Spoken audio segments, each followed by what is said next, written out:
गाडीको ट्रायल दिन जाने सोच गर्दै हुनुहुन्छ? नयाँ नियम अनुसार के कस्तो गल्तीमा कति नम्बर काटिन्छ र कुन अवस्थामा फेल भइन्छौँ त भन्ने जानकारी छैन भने यो भिडियो हजुरहरूको लागि।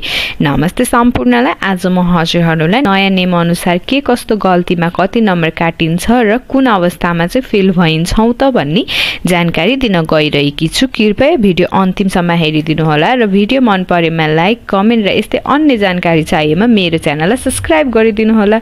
ल भिडियो सुरु गरौँ है त।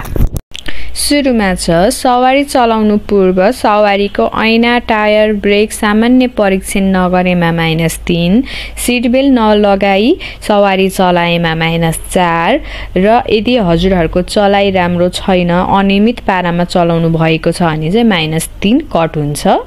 र त्यसपछि छ फिगर 8। फिगर 8 मा चाहिँ हामीलाई अनुमति मिल्न साथ हामीले प्रवेश गर्नुपर्ने हुन्छ र फिगर 8 मा गर्न मिल्ने मिस्टेक भनेको चाहिँ यस प्रकार छ। दुई पटक सम्ममा चाहिँ अंकित रेखा छोएमा -5 -5 कट हुन्छ।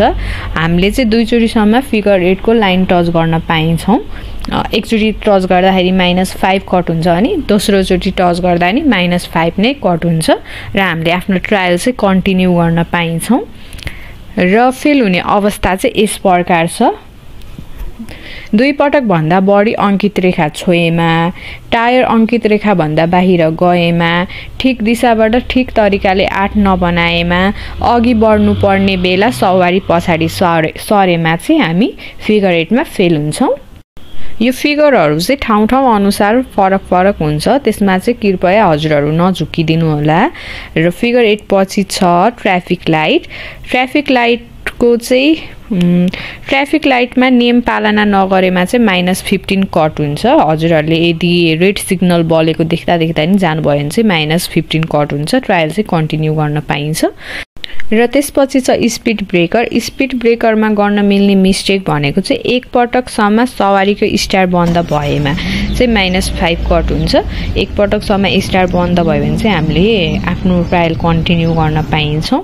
र फेल हुने अवस्था चाहिँ यस प्रकार छ। एक पटक भन्दा बढी स्टार बन्द भएमा, एक पटक भन्दा बढी स्टार बन्द भयो भने चाहिँ हामी फेरि फेल हुन्छौँ। हामीले आफ्नो ट्रायल चाहिँ कन्टिन्यू गर्न पाइँदैनौँ।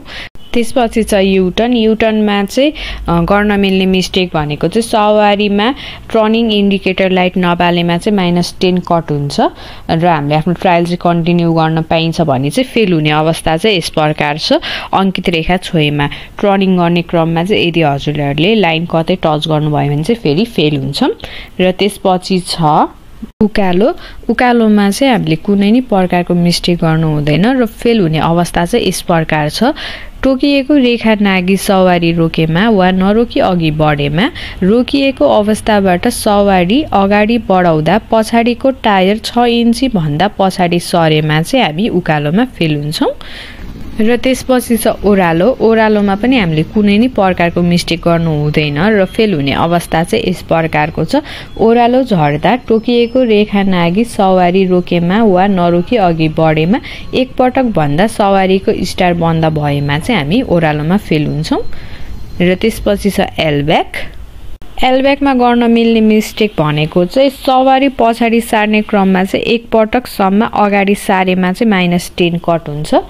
र एलब्याकमा फेल हुने अवस्था चाहिँ यस प्रकार छ। एक पटक भन्दा बढी अगाडि सारेमा, अंकित रेखा छोएमा चाहिँ फेल हुन्छ।